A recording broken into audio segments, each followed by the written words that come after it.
Once again, I just want to say thank you for accepting this proposal to do this interview. I really appreciate it and I'm honored. So, first of all, I want you to introduce yourself. So I'm Tes, I'm the vocalist from Serpents Oath. Yeah. Okay, so yeah, we're here to discuss Serpents Oath and amongst other things, other topics we'll be discussing. So, first of all, I want to ask you what exactly is the vision of Serpents Oath? Uh, we clearly started from one vision, and the vision behind the band is one of transformation. And when I say transformation, it is transformation with the ultimate goal being to beat death. So that's not a small goal. And that is actually divided up in two aspects. One is in the day side aspect. So that is truly all about physically not dying, very much steeped in science and all the progress that's been made there. The other side is the night side approach, where basically it's all about training on an astral level, so you no longer in need for a physical body. Yeah. And that is the essence of transformation. Now, in such and with the goal to beat death, so it's also symbolic as the ultimate rebellion because you don't even accept death. So that's the vision behind Serpent's Oath. And that's even clear if you look at our logo, where the two snakes, the two serpents form the basis of life, because even if you look at a DNA strand, how it is depicted, how it is built up, that even looks like serpents crossing each other.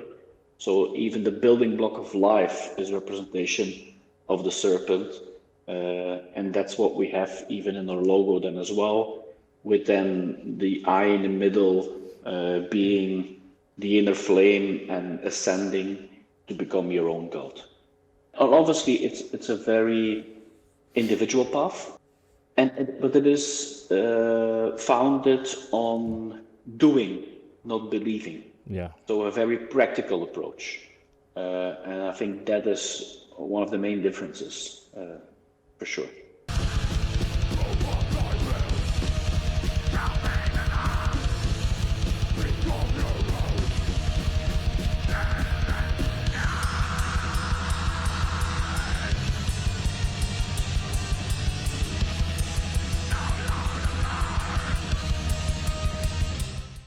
You recently joined forces with Odium Records, which is owned by Darius or Shadow of Black Altar. I believe you have been in contact with him for a very long time. So, how exactly did the signing of Serpent's Oath to Odium Records become a reality? Yeah, you're all right. We were in touch a long time before, and basically exchanging not just about music, but I think we clicked and saw that we had a similar vision on one side on black metal, but also on, let's say, on the more, by lack of a better term, philosophical side, on the draconian path. So I think there was just an instant click. We talked a lot. Now, the first record came out by Soul Seller and the second as well, but we kept speaking through all that time. And on the one hand, for us, it was clear that with this third record, we wanted to take a next step. So we actively wanted to change label to switch that up. We also changed studio where we recorded it, if you compare it to the previous two. And then I think it came pretty natural that then the label and the guy that we've been speaking to, or that I've been speaking to for years now, was an obvious choice to go with. We're actually very honored to be on that label. If you look at the pedigree that they have on there, normally they don't take, let's say, young bands on board. But he realized that with Serpents Oath it's fairly different, and he immediately said, "Come on, let's do this." So we're very glad joining forces with Odium Records. Perfect. You mentioned Soul Seller, right? Your first two albums. I discovered your band on Ascension, which is the second album. The day it was streaming on the Black Metal Promotion channel, I was late, but I tuned in at the third track, which is Thy Mighty Serpent, right? And immediately I was hooked. It just captivated me, it caught me, and since then I've been following Serpents Oath, and I'm really looking forward to the next album. We just released the first single, which is Blood Covenant. Yep. We just gave a taster of what you can expect from the album. And immediately I think you can also see that on the one hand it's clearly Serpents Oath. We just made a progression, but also if you look at the production, I think it's a step forward, making it even better fitting to what we really represent. Because we quite often got feedback that when people saw us live and it was so visceral and a lot more raw, that they said, it's slightly different than what you've got on records. So that's something that we want to captivate on the new album as well. And I think we succeeded. So interesting. I'm curious, looking forward to that. So the release of Revelation is November 24th, right? Indeed, the end of the year, bar any pressing plans, hiccups, of course, but via Odium Records. You have stated that the artwork represents the next chapter of the rebellion of Lucifer, which was depicted on the first two albums. Now he has claimed the throne of God for him to reign. Would you care to elaborate on this vision and concept as a whole? Yes. If you look at our first album, Nihil, and the artwork on it, it was the war in heaven, but then with this twist that Lucifer actually succeeded. And on the cover you can see the picture where he actually drives out the archangel Michael from heaven. So a bit of a twist.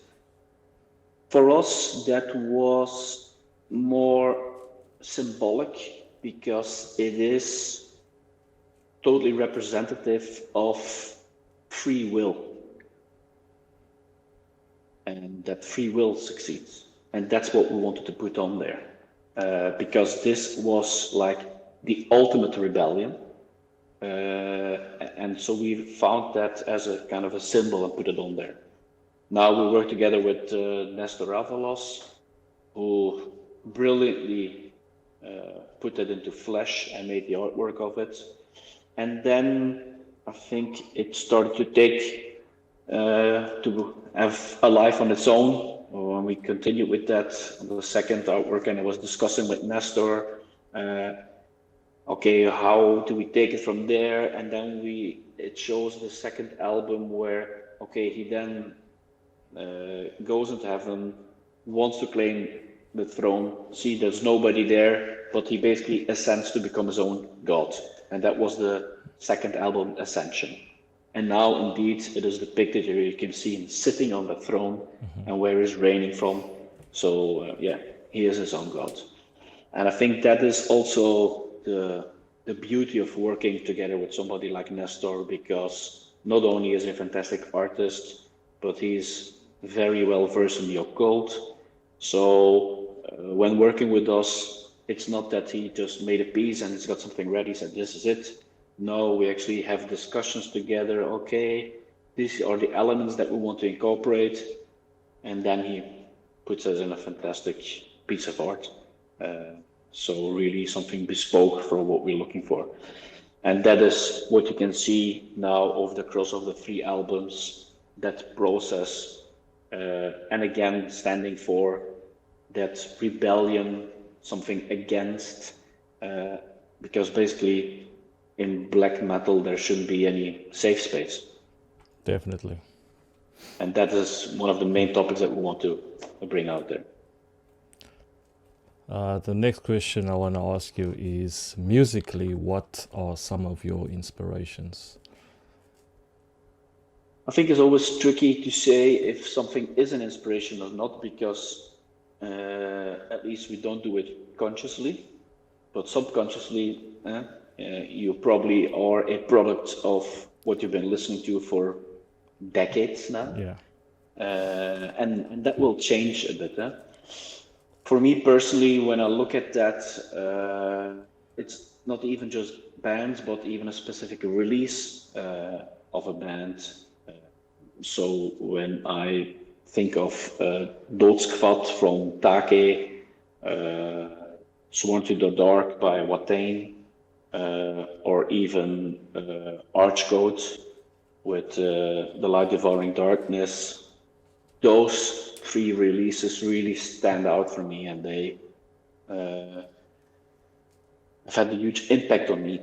If that then inspires me for the music, I'm not sure. I don't see a direct relation there, but there will be some points in there. Interestingly enough, however, since I and some of the other members have been involved in metal for quite so long time, there are also some really old classic releases that play a big role as well. And especially if you look at the classic releases, I mean, if you go In the Sign of Evil by Sodom, Sentence of Death and Destruction, Flag of Hate from Creator, and the fire, the intent, the intensity on those records, you can see that it's almost like a clear blueprint of the intensity that later came into black metal as well. Yeah. So something in there probably is there as well. And I think that's why, when you speak about first wave black metal, that a lot of these names come up, because they were very much the spark, I would say, that sparked the I think the that's next it. generation. It's really the spark, and when you listen to it, you can hear it. Yeah. And specifically on those releases, they manage to capture something, and it stands out, and you can tell when you listen to it.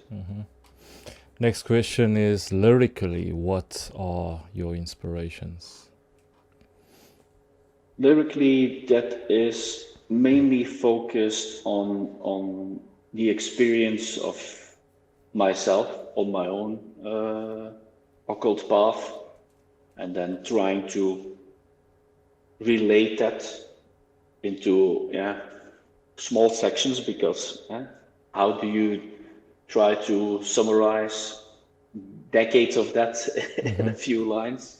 Not that easy, but that's the main focus, because I think if you don't base it on something that you practice yourself, then what it's about. So that for sure is the main thing. And then how I try to combine that is when we work on songs, and it's just about, okay, what does musically, what kind of feeling does it give me? What do I get from it? And then I try to find the right topic that fits to it, but always based on my own experiences in that field. So very much empirism, if you could say, put into words. Did you always have an interest in creating black metal or music in general? Did you perhaps have other explorations before? Practically everybody in the band has been playing in extreme metal bands for a long time before. But when we started with Serpents Oath, we made a very clear point then, okay, that is the past. We leave all of that behind and we build something new. And we never mentioned any of the bands that we played in before because we wanted the listener to listen to it with a very open mind, very new, not trying to already influence them with names. And so that they value Serpent's Oath on what we deliver, not on what pedigree it stems from. So yeah, we've been active for a long time in extreme metal, black metal for that. But with this, we really wanted to start something new. Because me and Dragul, the drummer, were active in another band. Then Danem, the guitar player, came to help us out live. But with another band, the three of us just showed up at rehearsal, starting to jam, and we noticed, this is something else. I think we're capturing something here. We immediately felt that between the three of us, there was something additional. So we said, okay, that's where we decided we're starting something new. Forget all that. This is it. And that's how we recorded the first album. But since we always wanted to do this in a live setting as well, we then went on a search to find extra musicians. And we had a lot of people try out, but basically, not only they have to be able to technically play the music, they have to love the music, they have to stand by the vision, they have to have the commitment. If you look at all that, then a lot of people don't make the cut, basically. But in the end, we got Morkalt and Balos on board, and then even you become a new entity, because then you've got 5 individuals with that spark, and that makes more than the sum of 5. It becomes an entity upon its own, which also helped when writing the music, because before, when we only had one guitar, only in the studio with the other parts did the song come together. Now with a full band doing this, already before you hit the studio, you've got a good idea of what the total song is going to sound like. So on a lot of places, this just made a lot of sense. So yeah, have we done a lot of stuff before? Yes, we have. But hey, just listen to Serpents Oath and judge it on its own merits. True. And would you say it's more than just a band of 5 people? It is more like a coven. Would you say that? I wouldn't call it a coven, but because it's not that formal, I'd say. Okay. However, if you go and look out for people that follow that vision, that have that commitment, then without even calling it like that, you get the same result. Yeah. We get together several times a week, where we do play music, but also discuss lots of different topics. So yeah, you become an entity upon its own.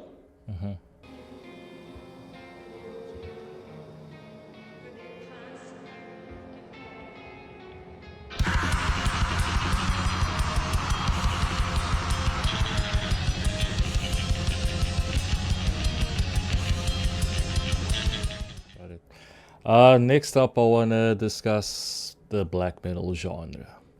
Now, over the many years, the essence of black metal has been lost somehow.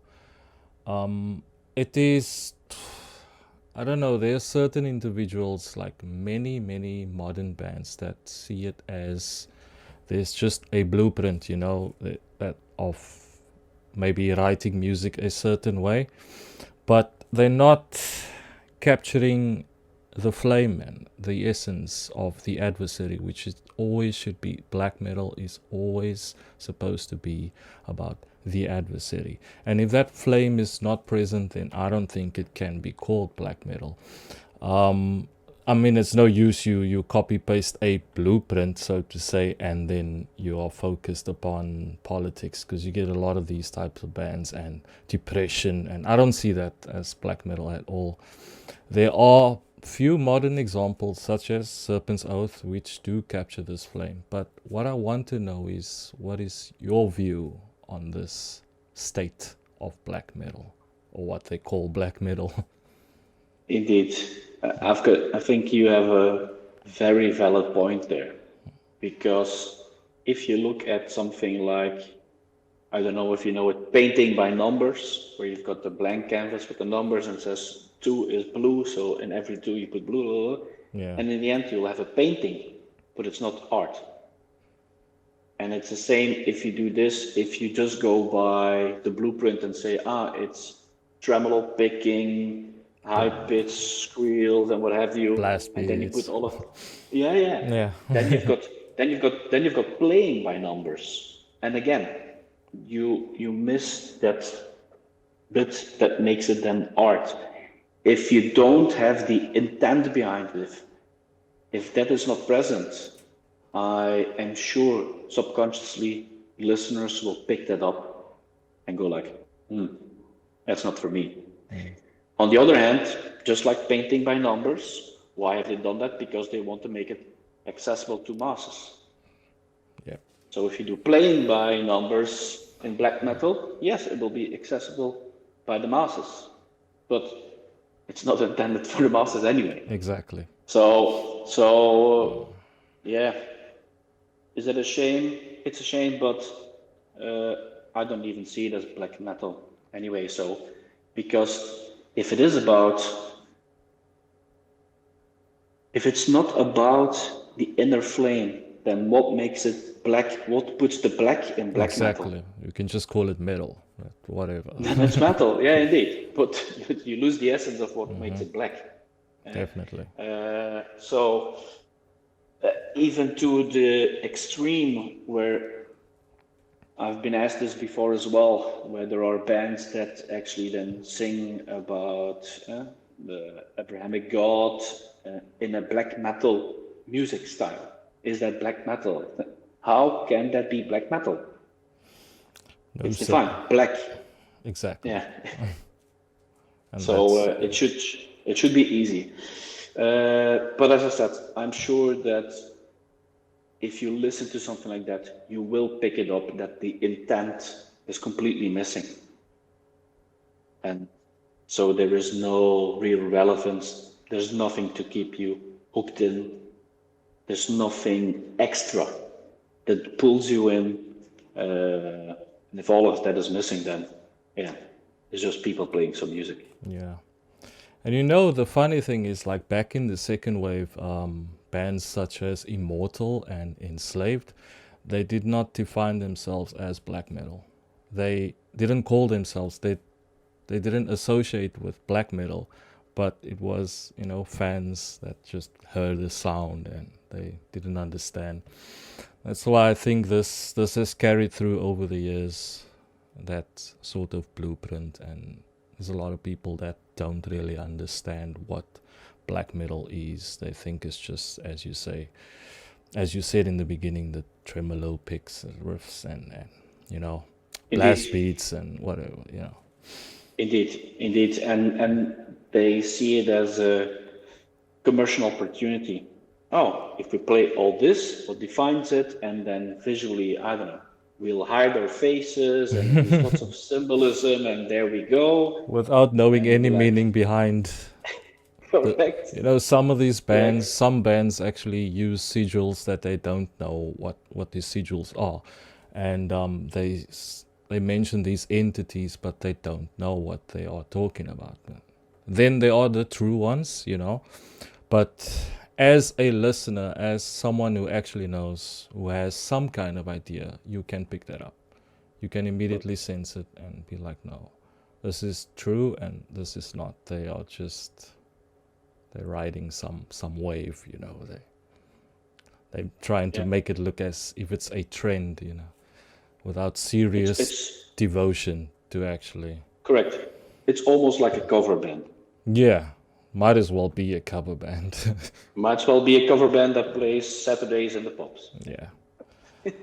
So next I want to ask you what goes into the creative process of the band and you as an individual, vocals and etc. Yeah. Uh, from our side, it always starts with the guitars, and in the past that was always Danem. He would bring a riff to the rehearsal, and then together with me on vocals and Dragol on drums, we would shape it into a song. That's how we started. And now with 5 members, that is still the process slightly adjusted, where both guitar players, Beinum and Balos, will work on a song and song structure first together, then bring it to the band, then we complete that into a song.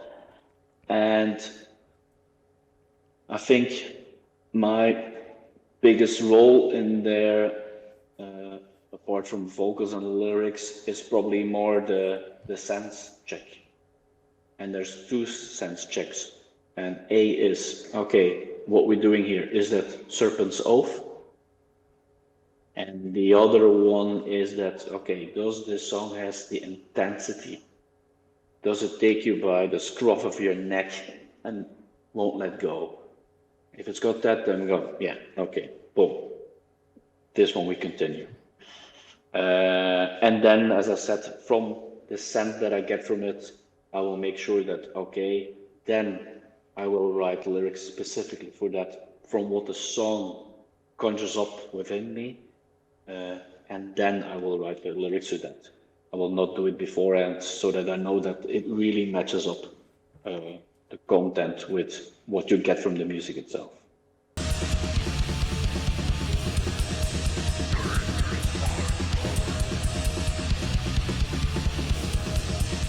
So what are some of your favorite artists or musicians of all time Yeah, or anything? of all time. Oh, Yeah. could be anything. Well, I think my 3 favorite releases I mentioned earlier on, and that probably is of all time because I see that I always go back to those releases. Which doesn't mean that from time to time, as I said, hey, could it sometimes be some 80s German classic thrash metal, where it was the foundation for sure, but in the end, it's the Archcode, the Take, the Watain that I keep going back to, that I said, okay, yeah, that's it for me. So that's in my top list. And obviously there's always, when I say something new that comes on, it doesn't have to be a new band, but at that point you go like, ooh, I think now they've hit something with me that they might just want to try and sneak in that list. Yeah. Yeah, I know what you mean. There's always I also have classics that I always go to in terms of Black Sabbath, Heaven and Hell, Iron Maiden. I would put in some Mortuary Drape as well, All the Witches Dance, and Yeah. yeah, But that's something I always get, come back to. I get what you're saying. I mean, the album Iron Maiden by Iron Maiden, I listen to at least once a month. It's one of the ones that I keep getting back to as well, where I said, wow, that was the first one where they really captured it. That really does it for me. Yeah. So no, I understand what you're saying. I'm even to the point, although it was obviously with a different vocalist back then, to the point where we were on a festival, and obviously there was one stage which was mainly blacks who were listening there, Then there was another stage with some extreme, and we were just gonna go from this to the other one. But on the main stage, Iron Maiden just started their set, and obviously we came by and it was the Number of the Beast. Okay, yeah, let's listen to Number of the Beast. But this was the Legacy of the Beast tour. Yeah. So they play all their hits, and before we knew it, we had watched the entire concert because all the songs from way back where you go like, oh yeah, man, that's really good. And they put up one hell of a show. Fantastic. Always. Yeah. Yeah, indeed. Speaking about live shows, are there any upcoming live shows for Serpents Oath? Yes, the next one that we've got in a couple of weeks is Mexico Black Metal Chaos. So we're actually flying over to Mexico to take part, which is fantastic. And then the next one after that is Eindhoven Metal Meeting, which also has a fantastic lineup. I think that we've got one smaller show again this year, and that should be it for this year. But yeah, performing live for us, that's what it's all about. Yeah. Doing that in a live setting, getting the energy from the crowd, but also for the crowd, this is where you have to experience that music. Yeah. You have to smell the incense in the air, taste the blood that is there, feel the warmth of the flame on your skin. You can only experience that in a live setting. Yeah.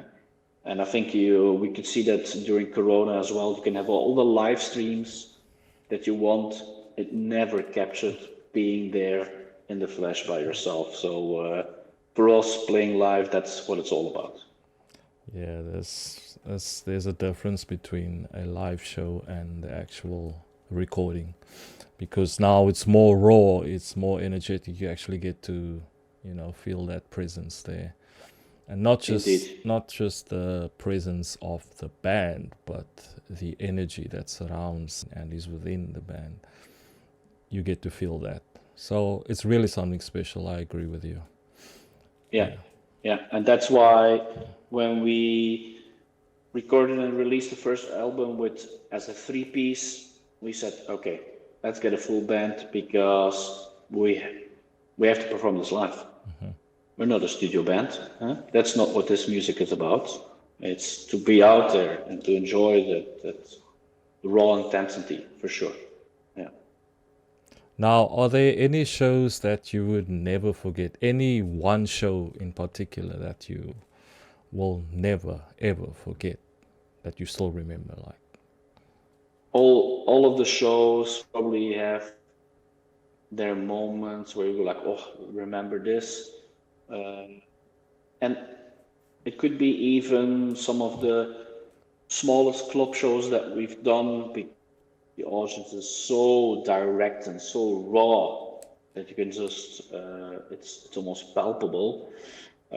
So I think that's one at the end of the spectrum, where we've got a really small club in Belgium, where once in a while we play and we have that again.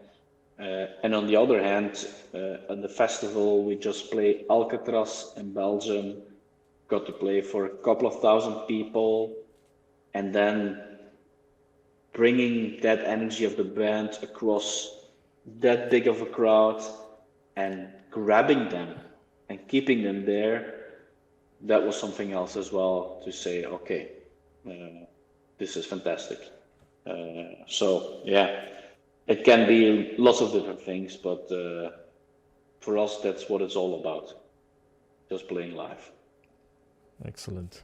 So besides the upcoming release in November, are there any future plans for Serpents Oath? What are some of the future plans? Well, before the release even, we'll release 2 more singles and 2 more clips as well, that we put a lot of work in, a lot of effort in, because also in that we try to, with the limited to non-existent budget that we have, translate that into visuals that really capture what it's all about. So that will be happening before the end of the year. And then the rest, as I said, for us, it's all making sure that 2024 we'll spend as much time as we can out on the road and promoting the album live to people. Any words you would like to say to the supporters of your music and vision? Well, indeed, it would be fantastic, I think, if all the listeners or viewers here would approach it with an open mind and just listen to it, form their own opinion, and just take it all in, the music, the lyrics, the art, and take that on board. So yeah, that would be our message, because basically it would be test everything, believe nothing. With that, we'll conclude the interview, and then any final words you would like to say. Well, thank you very much for giving us a chance to share our vision of the band with your listeners. So that's very much appreciated. And indeed, I'd say to the listeners, go and check us out, and hopefully we'll see each other on tour.